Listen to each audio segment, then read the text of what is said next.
Chapter 108, Deep into the Night. Despite not being dawn yet, the well-ventilated but quiet and dark underground was illuminated by gas lamps. The dim yellow light emitted from the gas lamps were protected by glass, allowing them to steadily shine throughout the empty and quiet tunnel. Klein sat in the duty room and casually flipped through the newspapers, magazines, and books piled before him. He directed some of his attention outside to prevent anyone from charging inside the Chanis gate. His windbreaker and top hat were hung on the clothes rack near the entrance, while his cane was leaning against the wall where it could be easily retrieved. The rich aroma of coffee filled the air, and Klein couldn't help but take a whiff. He massaged his temples to fight against the heavy head feeling he was experiencing and the weariness of his body. As a college student back on Earth, he often slept at 5 in the morning and woke up at noon, while staying up all night during the past 2 to 3 years of working life, to the point of being able to attend work energetically the next day. However, it was all thanks to the games that were too exhilarating, novels that were too interesting, television shows and movies that were too entertaining. This world obviously didn't possess any of the necessities needed for staying up all night. Seriously, Emperor Roselle, if you want to posture, do it properly. Pour your limited life into an unlimited enterprise. Lead the people of this world into the information age. Klein muttered silently. He could only console himself that there were at least newspapers, magazines, and increasingly interesting novels. At first, he wanted to focus on his studies to restrain his sleepiness. However, practically speaking, it conflicted with his duty. Once he entered that state, he would easily overlook any movements outside and any changes to the situation at the Chanis gate. Phew. Klein picked up his coffee cup and carefully blew at it. He took a sip and let the fragrant taste swish around his mouth before letting the liquid slowly flow down his throat. Thermo coffee from the Paz Valley, very bitter but very refreshing. Klein gave a compliment and put down his coffee cup. The Paz Valley was located in the southern continent, a region that produced high-quality coffee beans. It was currently being fought over by the Intis Republic and the Loan Kingdom. They both built colonist settlements on the left and right banks of the Paz Valley and had destroyed the original Paz Kingdom. In the eerie silence, Klein casually picked up a magazine and realized that it was Ladies' Aesthetic, which talked about fashion and dating. "This must be from Roseanne," he murmured in amusement as he flipped through it with his interest piqued. Maybe it was due to the sudden advancement of camera technology in the past decade or so. Not only did the magazine use a lot of illustrations, it even used monochrome pictures as their content, just like the newspapers. They fashionably invited the famous play and musical actors to model the charms and the magical pairing of the clothing. In a short span of 7 years, the new regional Backland magazine became a mainstream magazine that spread across the nation. "The dress looks nice. She's pretty, too." Klein flipped through it casually and didn't hide his aesthetic inclinations.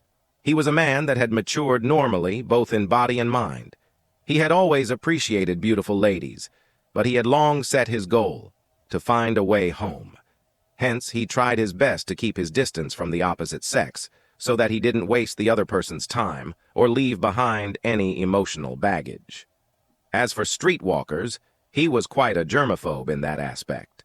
Benson and Melissa were already shackles that couldn't be removed. He could only find the means to make it up to them in the future. Klein suddenly felt his heart heavy, and he couldn't help but let out a sigh. The further he strayed away from home, the more he felt melancholic during quiet late nights. He suddenly lost his interest in looking at beautiful women and put down the magazine in his hands. He picked up a novel instead. Stormwind Mountain Villa, author Fours Wall. Klein read the content on the cover. The tranquil night, dim yellow light, and the leather-bound book reminded him of his younger days when he rented books. Hence, he continued to read simply because of nostalgia. Stormwind Mountain Villa was a novel about Lady Sissy, who was 1.65 meters tall and weighed 98 pounds. It was a story of her embarking as a home tutor in the Fruys Mountain Villa. 1 pound is about half a kilogram. Is this Jane Eyre of an alternate world? Klein caressed his fingers against the smooth paper as he began making guesses of the subsequent content. However, just as he thought it was a romance novel, An evil spirit emerged in the story. When he believed that it was a ghost story, Lady Sissy revealed herself as a detective and made a marvelous deduction.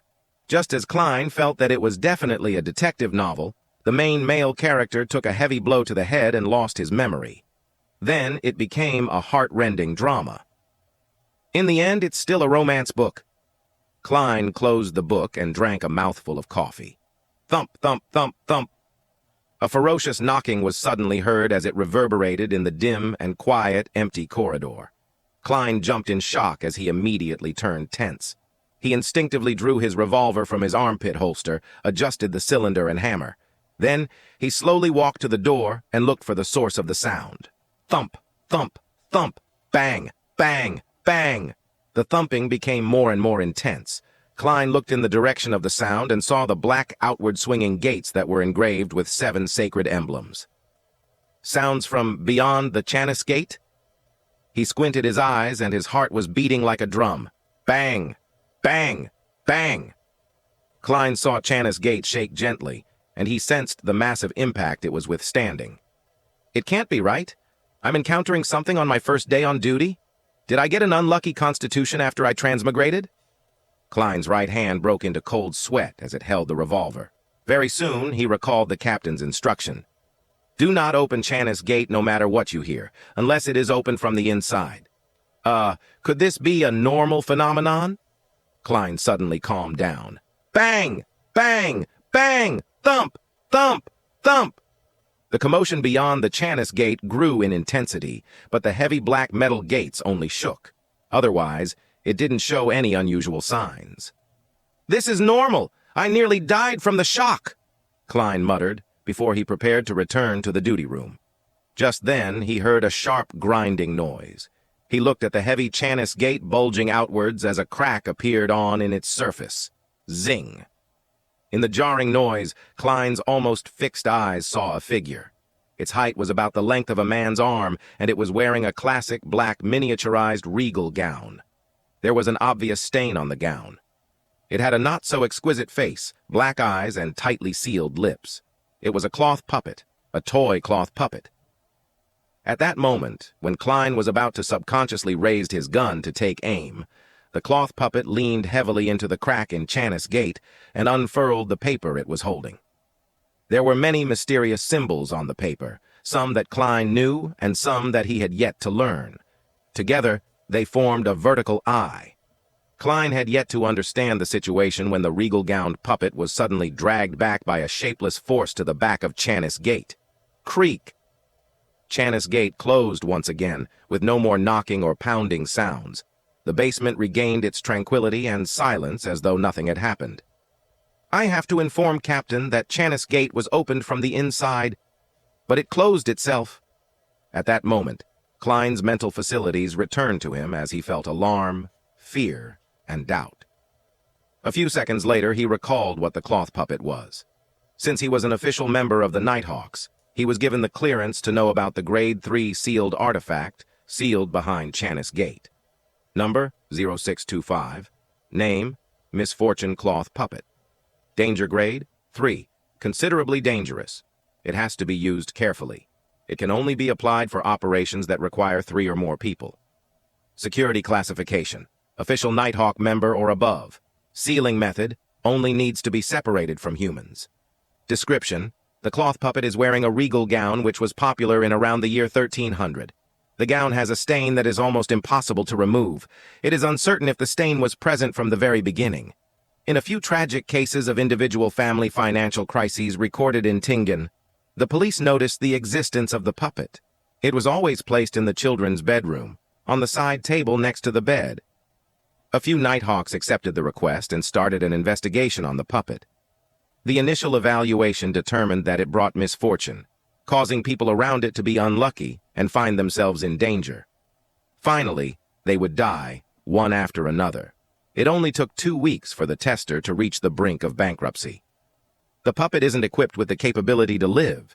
It doesn't have any inclinations of escaping the seal. Through extended periods of experimentation, we discovered that as long as one does not come within 10 meters of it for more than half an hour a day, one wouldn't be tainted with misfortune.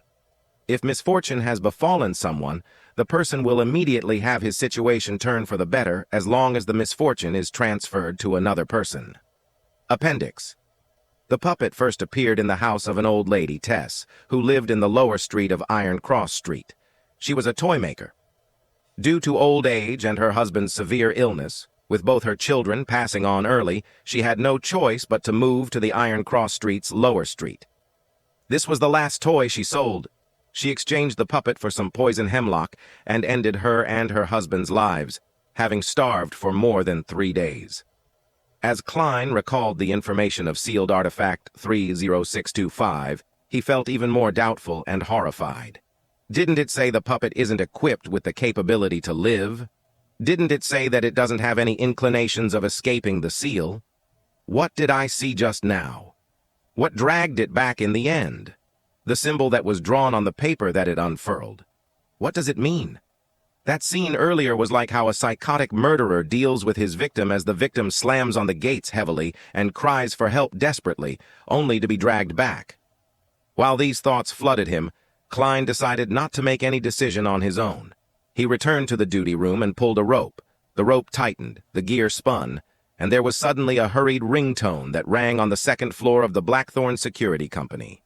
Leonard Mitchell and the other sleepless who were playing cards in the entertainment room immediately put down their poker cards and ran to the basement. Chapter 109. Deduction. The sound of running footsteps entered Klein's ears, calming him down as he stood at the entrance of the guard room. Leonard arrived first, holding a revolver. He asked in a solemn voice, "What happened?" Watching Leonard struggle to stop, Klein suddenly thought of something that Roseanne had mentioned in the past. 3 years ago, Leonard, who had just become a sleepless, tried to run down the flight of stairs despite not having adapted to the potion's power, causing him to fall and roll down. With a cough, Klein pointed at Chanis Gate and said, "There was a knocking noise from the inside, which then became a loud slamming noise. Then the door was pushed open a little." "Chanis Gate was pushed open?" the short Kenley asked in shock. "Yes. A slit was opened." Klein continued his description. He saw that Leonard, Kenley, and Royale had stopped approaching the guard room, instead forming an arc formation a few steps away, loosely surrounding Klein. He paused for a moment before asking, "Are you suspicious of me?" "No, it isn't suspicion. This is protocol." Kenley shook his head. In this tense atmosphere, Leonard maintained his flippant attitude, laughing as he added, "There have been incidents like this in other churches. The Beyonder guarding Chanis Gate lost control and pulled the bell before killing 2 teammates who came to help." "All right." Klein no longer felt angry and aggrieved at being ostracized. Instead, he asked, "Then how should I prove that I haven't lost control?" Leonard wiped away his flippant smile and tapped his chest 4 times. With a hoarse voice, he recited softly, "Lacking clothes and food, they have no shelter in the cold. They are drenched by rains and huddle around the rocks for lack of shelter. They are orphans snatched from the breast, hope lost on them. They are the poor that have been forced off the proper path. The Evernight did not forsake them, but bestowed them with love." The holy yet pitiful prayer reverberated around the basement, making the bodies, hearts, and souls of everyone present feel purified and tranquil. Seeing Klein not display any abnormal reactions, Leonard stopped his recital and smiled. "There's no problem. You are still our trusted partner." Madame Royale, who had been quiet all this time, looked at Chanis Gate and asked, "What did you see when the gate was pushed open?" "I saw a misfortune cloth puppet, the one wearing the black classic regal gown, 30625, Klein replied, still a little fearful. But 3 seconds later, a formless power pulled it back, and Chanis Gate was closed once again. "What's going on?" Leonard, Kenley, and Royale exchanged looks. "Heh, we are in the same boat as you. We don't know the true cause. But since Chanis Gate is closed once again and there's nothing unusual, we shouldn't enter it at this time. We have to wait till dawn for the captain." Royale calmly added, "I will wait here and guard the gate with you." "All right." Leonard moved his hand and gave a bantering laugh. "As the most powerful person here, I shall stay too. Kenley, return to the second floor just in case the police department has an emergency case and cannot open the door." Kenley didn't say much. He just nodded immediately and left. Leonard glanced at Klein and Royale. Perhaps we can continue our card game? It's best to have some sort of entertainment in circumstances like this, to relax. No problem. Klein adjusted his revolver and put it back into his armpit holster. Royale didn't voice an opinion, but instead stroked her smooth black hair as she entered the guard room. While playing Fighting the Landlord, no, Fighting Evil, Klein said casually, Misfortune cloth puppet, I mean 30625 according to its description isn't equipped with the capability to live. Ha ha, 3 aces. Leonard showed his hand and replied with the same casual tone. In the past 40 years, 30625 hasn't displayed any lifelike characteristics. We can first assume that the information is correct and make our assumptions based on that. Pass? You already have an idea? Royale asked simply. As Klein hesitated to think about whether he should throw his 3 deuces, Leonard took a sip of his freshly brewed coffee and said, Yes, since 3625 shouldn't have any lifelike characteristics, then its actions today must have been influenced by some other factor. This factor must also be rather recent, otherwise we would have observed this phenomenon a long time ago. Has there been anything different about Chanis Gate over the last month? Royale saw Klein toss his 3 deuces and pondered for a few seconds. There is only one thing different. The Antigonus family's notebook and the sealed artifact 2049 was stored behind Chanis Gate for a night. Leonard looked at the cards in his hand, and as he tapped the table, he said with a smile, If 2049 can make the misfortune cloth puppet act abnormally, then something similar should have happened behind Backlund's Chanis Gate a long time ago. So I suspect that the problem lies with the Antigonus family's notebook. Klein thought for a moment and nodded. That is the most likely explanation. Leonard, I never expected you to be this good at deduction. Typically speaking, being a romantic poet and a person with excellent deductive skills was mutually exclusive. That's because he's recently into detective novels, Royale explained indifferently. 2 kings, a straight from 8 to king. Does no one want it? 3 sixes and no more. Upon seeing this, Klein and Leonard fell silent. Having not been concentrating on the game, they forget something important. Royale was the evil in this round. Watching Royale cut the deck, Klein took the opportunity to ask, then what power pulled 30625 back? Leonard glanced at him and chuckled. Do you really think that the defensive mechanisms behind Chanis Gate only consists of the buried sealed chamber and a few elderly keepers? In reality, when the sun sets fully, the keepers would have already left Chanis Gate and returned to St. Selena Cathedral. The power in the gate is strongest at night and is no longer safe for any living creature. The power only weakens when the sun rises again. That is also why the captain asked us not to enter Chanis Gate, no matter what we hear. In other words, the captain had forgotten to tell me the reason. Klein thought for a bit before asking, Defensive mechanisms, such as nexus formations? Like magnified versions of amulets and charms? Yes. Royale nodded as she stroked the edge of her cards. There is a reason that Chanis Gates are placed in the central cathedral of each city. The gate is maintained by the followers that go to these churches every day. Their sincere prayers allow a part of their spirituality to enter the nexus formations, and from small contributions comes abundance. I see. Klein nodded as he saw that he had a lousy hand.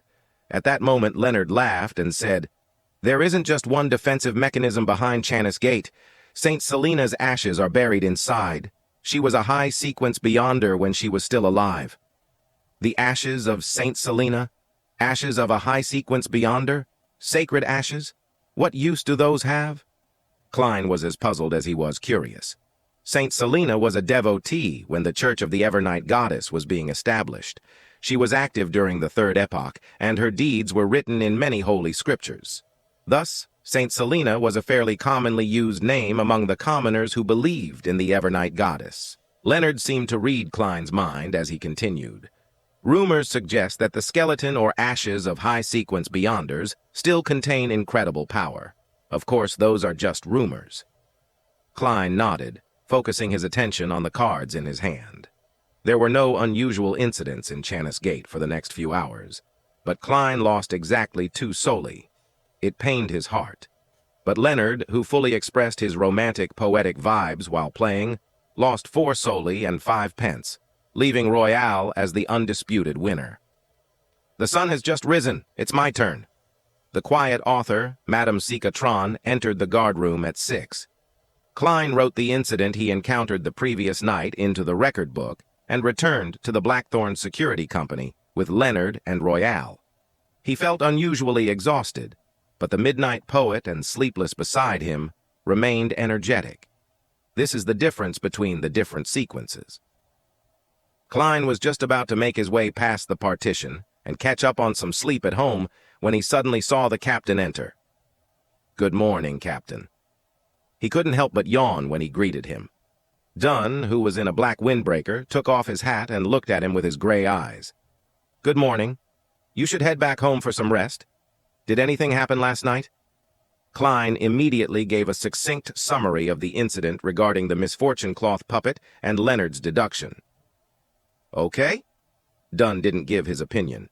He concentrated on making his way to his office. "I will send a telegraph to the Holy Cathedral." Klein didn't stay any longer.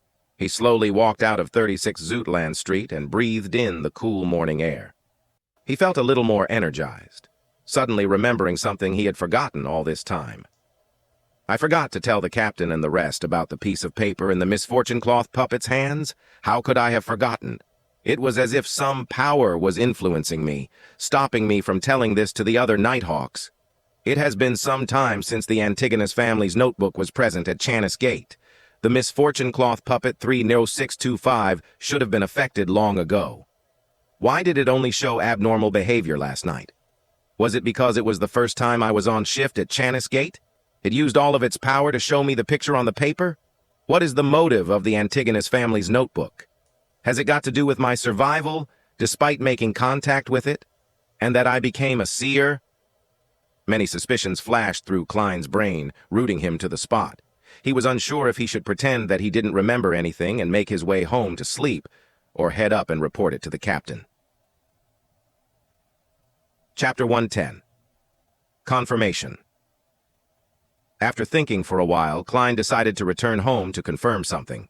He believed that if the misfortune cloth puppet hadn't intentionally shown him the picture on the paper, then the captain and the rest would definitely find traces in their follow-up investigations. It wouldn't matter much if he reported it or not. If it were the converse, it was something worth careful consideration. That was also what Klein wanted to confirm. He took the trackless public carriage to Daffodil Street. When he returned home, his brother Benson and his sister Melissa had yet to wake up, since it was Sunday. The living room was dark and quiet. Klein boiled a kettle of water, threw in some tea leaves, and drank it with wheat bread. Then he took his coat, hat, and cane towards the stairs. He subconsciously lightened his footsteps to avoid making any loud noises. Just as he got to the second floor, he saw the bathroom door suddenly open, and Melissa, who was wearing an old dress, came out with a sleepy face. "You're home?" Melissa was rubbing her eyes sleepily. Klein covered his mouth and yawned. "Yeah, I need to crash. Don't wake me up before lunch," Melissa tersely acknowledged when she suddenly recalled something. "Benson and I are going to St. Selena Cathedral pray and attend Mass in the morning. Lunch might be slightly later." As not-so-devoted believers of the Evernight goddess, she and Benson went to the church once a fortnight, while Klein, who was a Nighthawk, hadn't entered the church since the last time he was followed by the member of the secret order. "No, I'm at the cathedral every day, just that I'm in the cathedral's basement." Klein justified himself subconsciously. He was currently most worried that the goddess would abandon him as a fake believer. If his ritualistic magic didn't respond at crucial times, he would be in big trouble. But then, when one considers old Neil, the goddess is quite forgiving towards the Nighthawks. That's right, Klein comforted himself. His scattered thoughts flashed past him, and he looked at Melissa. He nodded and smiled. "No problem. I can sleep longer then." Walking past Melissa, he entered his bedroom and locked the door behind him. Immediately following that, he psyched himself up and took out the ritual dagger and created a sealed spirituality wall. He took 4 steps counterclockwise while reciting the incantation and withstood the chaotic roars before appearing above the gray fog. In the illusionary, boundless world, he was the only living spirit sitting on the seat of honor at the long bronze table. For nearly a minute of silence, Klein conjured a piece of goatskin parchment and wrote down a divination incantation, the picture that the misfortune cloth puppet displayed.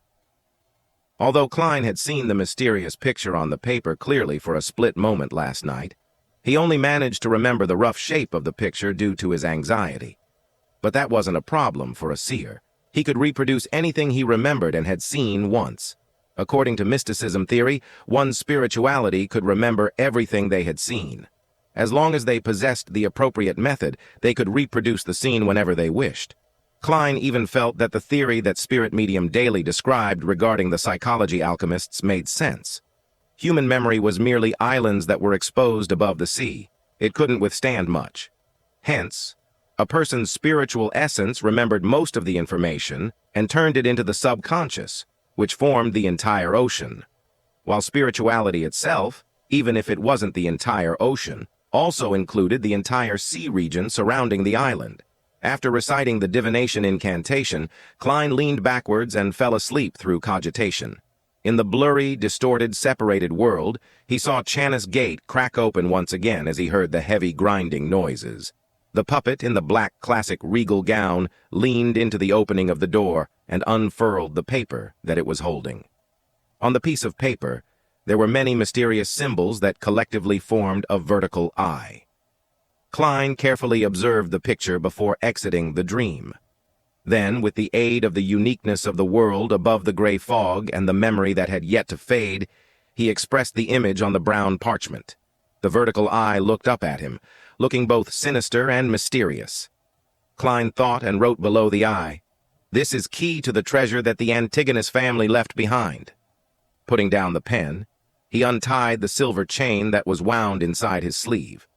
As he held it with his left hand, the topaz pendulum stably hung above the divination statement and the mysterious vertical eye. There weren't any obvious movements. Klein closed his eyes and recited the sentence with his mind cleared. After 7 times, he opened his eyes and saw the topaz spinning in small circles in a clockwise fashion along with the silver chain. That meant affirmation. The vertical eye picture is really key to the treasure that the Antigonus family left behind. Klein nodded in deep thought. He tapped his fingers on the edge of the long bronze table and muttered to himself, "Because of Ray Bieber's death, there are no descendants of the Antigonus family left. Hence, the notebook views me, the seer that interacted with it but remains alive, as its inheritor. It affected 30625 and left the key to the treasure with it, only to show it to me during my shift at Channis Gate. There doesn't seem to be any problem with the logic, but it still doesn't seem very convincing. How could the notebook be sure that there are no more descendants of the Antigonus family? And I am totally unrelated to that family. If I shared their bloodline, the original Klein wouldn't have committed suicide to begin with. It doesn't seem to matter if I tell this to the captain and the team. Let me look into this." Klein then divined the location of the Antigonus family's treasure. But, unsurprisingly, there was no detailed information. Just like in the letter that Sirius wrote to Mr. Z, Klein could only be certain that the treasure was related to the main peak of the Hornassus mountain range and the ancient nation of the Evernight. After he finished divining all the matters, Klein noticed that the crimson star from which he had previously heard prayers was producing a faint fluctuation again. He used the method of answering prayers and touched the illusory star. He saw the brown-haired young man who wore the unique black tight suit again. The young man was kneeling on the ground, facing the pure crystal ball, still muttering about something. Klein, who had purposely learned some Jotun, finally understood one of the sentences. "Pray, save father and mother." It really is Jotun. Where in the world is Jotun still used? That's an ancient antique that is thousands of years old. What a pity. The mysterious ruler above the giant is totally powerless. I don't have the ability to save them even if I want to. Klein shook his head and sighed. He decided to observe him for a little longer. I'll see what I can do when I master more Jotun vocabulary and can understand what happened to his father and mother. Klein retracted his spirituality, wrapped it around himself, and initiated a descent. When he returned to his bedroom, he dispelled the spirituality wall, changed into old but comfortable clothing, and laid down on the bed to get some sleep. Klein slept all the way till 12:30, which was when Melissa finished preparing lunch and came knocking on the door. After having a fairly sumptuous meal, he saw Melissa bring out her new dress and fishnet hat, looking like she was going out. "Do you still have something this afternoon?" Klein asked, puzzled. Benson was seated on the sofa, knitting his eyebrows at his grammar books. He didn't lift his head, but answered on her behalf. "Mrs. Shod from next door told Melissa that there will be a lecture regarding family affairs in the municipal hall in the afternoon. Melissa plans to attend it and learn how to deal with daily household issues." Melissa nodded and said, "I got Selena and Elizabeth to join me." "That's nice. I hope that the lecturer tells you that a family like us needs to hire at least one maidservant," Klein joked. Noticing that Melissa was about to refute him, he immediately added, "We have to invest our limited time into more valuable matters." Melissa was stunned. After a while, she puckered her lips, put on her fishnet hat, and left the house. At 2 in the afternoon, Klein arrived at the Blackthorn Security Company again. Roseanne and Dunn Smith, who happened to be in the reception hall, asked in unison, "Didn't you go home and rest?" Klein smiled. "I was going to go to the Divination Club, but I kept thinking about what happened last night, so I decided to come over here first. Has there been any reply from the Holy Cathedral?" Dunn shot a glance at Roseanne and turned around silently. He walked past the partition and entered his office. Roseanne pulled her face at his back, then muttered angrily, "Seriously, Captain?" "Well done," Klein complimented silently. He held back his laughter and followed Dunn into his office. Klein shut the door, and Dunn sniffed his smoking pipe before he said, "The Holy Cathedral has determined that the disturbance was because of the Antigonus family notebook, which they reclassified as a Grade 1 sealed artifact. It's a pity. That means that you no longer have the sufficient security clearance to read it. Grade 1. Highly dangerous. Only the ranks above bishops and Nighthawk team captains can know of the actual situation. That also means that Captain has no idea what's happening. Highly dangerous, no wonder." Klein felt regretful, yet relaxed. Dunn gave him a glance and continued. "The Holy Cathedral told us to check if there are any other items behind Chanis Gate that were contaminated by the notebook.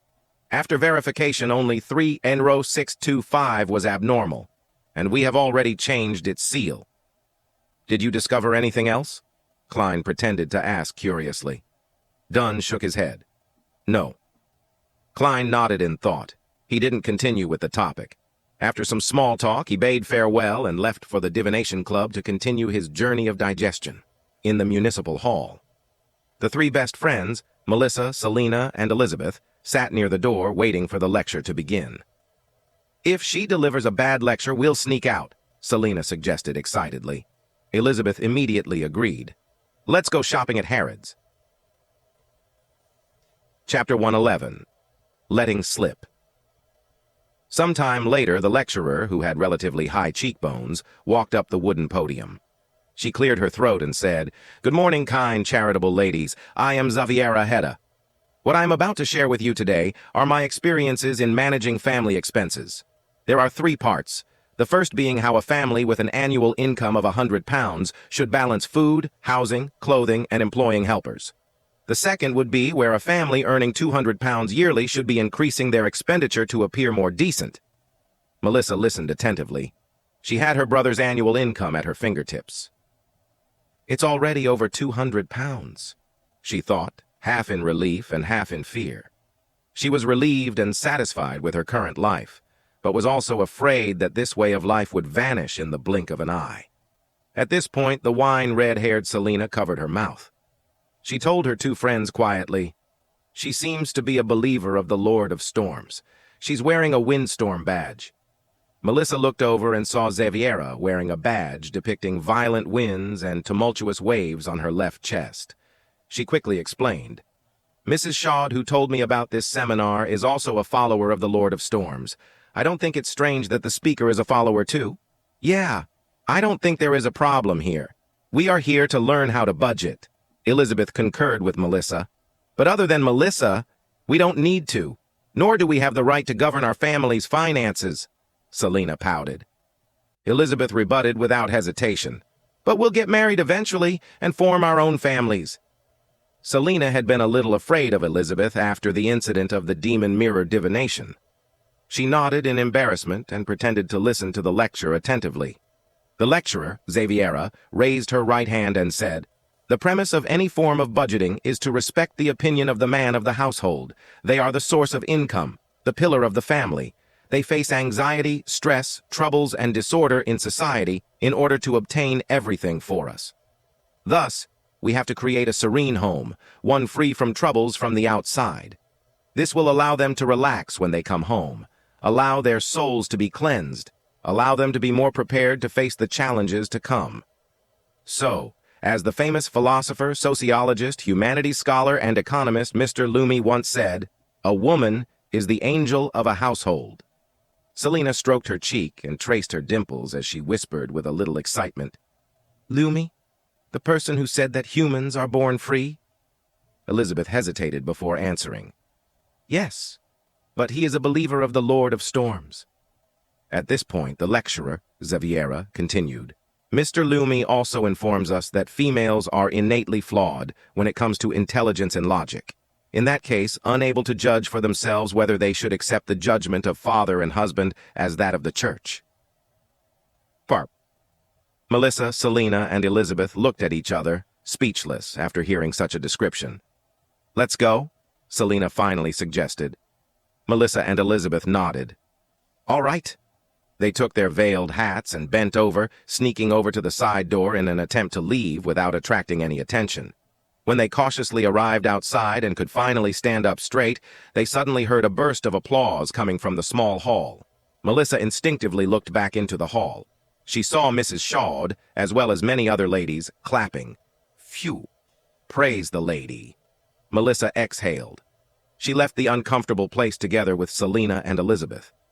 "Shall we go to Harrods?" Selina suggested as she stood under a tree. She had already forgotten about what had just happened. Melissa fell silent for a few seconds before saying, "I plan on returning home to study." "Study?" Selina fiddled with her wine-red hair, as if she had returned to her regular life.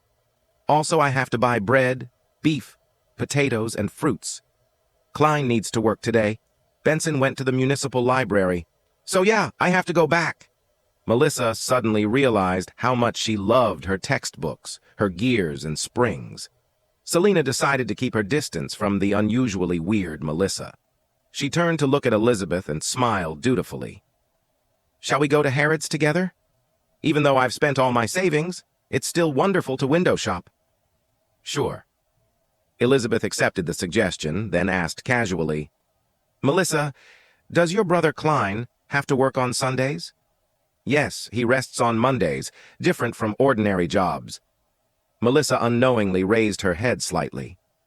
After leaving the Blackthorn Security Company, Klein took a public carriage to Howe Street. He tried his hardest to suppress his emotions, to not think about the issue of the Antigonus family's treasure. He tried to focus his attention back onto the matter of acting. It was important to fully digest the potion as soon as possible. Improving himself was extremely important, no matter when it was. Acting as a seer, I'm not professional enough. The fortune-tellers back in the Foodaholic Empire had to go through the almanac all the time before they accomplished anything. Klein held his cane as he sat inside a carriage. He had decided to divine if it was beneficial for him to travel to the Divination Club today. That was more befitting of a seer. As he was getting off the carriage, Klein took out a halfpence coin. His field of vision narrowed, his pupils becoming darker as he silently recited, "It is suitable to head to the Divination Club today. It is suitable to head to the Divination Club today." "Dang!" Klein flicked the coin up. He didn't look at the rotation of the coin, calmly extending his hand instead. Thunk! The halfpence landed in the middle of his palm. This time, the number 12 was facing up. With the number facing up, that means that I would encounter an unfortunate incident at the Divination Club today. Klein thought for a moment before he turned to the opposite side of the street. He waited for the public carriage that was headed for Daffodil Street. He felt more and more like a charlatan. Howe's Street, at the entrance to Harrod's department store. Selina was just about to enter the building when she suddenly froze and looked to the side. "Did something happen?" Elizabeth asked, puzzled. Selina puffed her cheeks and said, "Elizabeth, I thought about my mysticism teacher, Mr. Vincent. He passed away just like that, the morning after my birthday. Could it be because I peeked and used his secret incantations? I've always felt guilty and uneasy because of this. Besides, I've been rather unlucky recently." "So?" Elizabeth asked quietly. Selina bit her lips and said, "I wish to do a divination at the divination club over there and see if Mr. Vincent's death had anything to do with me. From what happened at my birthday banquet, I have this nagging feeling that Elizabeth is hiding something from me. I remember the back of the man in a tuxedo." "Can't you divine it yourself?" Elizabeth asked in surprise. Selina sighed, imitating her father. "Sigh, I cannot divine it given my current condition. All right, let's head to the divination club first." Elizabeth agreed to her friend's suggestion. They headed over to the side and made their way to the divination club on the second floor by following the stairs. "Hello, good afternoon, Miss Angelica. It's a pleasure meeting you again." Selina gave a lively greeting at the reception area. Angelica smiled and said, "You should be able to find me here as long as you come after lunch." Selina exchanged niceties before lamenting Hanas Vincent's death. She then said, "I need to have a divination performed. You know the rules of the club. Here is the list of members willing to do it. It's the weekend, so most of our members are here," Angelica explained like clockwork. Selina and Elizabeth huddled their heads together as they scanned the list of names and description together. "I used to just ask for my teacher directly. To think that the club would have this many members willing to do divinations compared to last year," Selina said excitedly. Suddenly, she paused for a few seconds and said in puzzlement, "Klein Moretti? Klein Moretti? Isn't this name the same as Melissa's brother?" Elizabeth froze. She looked repeatedly at the name Klein Moretti and nodded. "That's true." "Miss Angelica, is this Mr. Klein Moretti around?" Selina asked with a sparkle in her eyes. Angelica shook her head. "My apologies. Mr. Moretti didn't come to the club today." "All right, we'll find someone else." Selina didn't mind not seeing the person, but she laughed at her friend. "I know that this can't be Melissa's brother, but having seen this name, I naturally thought of a newspaper, a headline worthy of the Intis Press." The Intis Press was created by Emperor Roselle, famous for its attention-grabbing headlines. It was one of the most famous newspapers in the northern continent. Elizabeth asked inattentively, "What headline?" Selina cleared her throat and said, "Is it the decay of morals or a problem with society? History graduate actually ends up doing divinations over the weekends to make a living."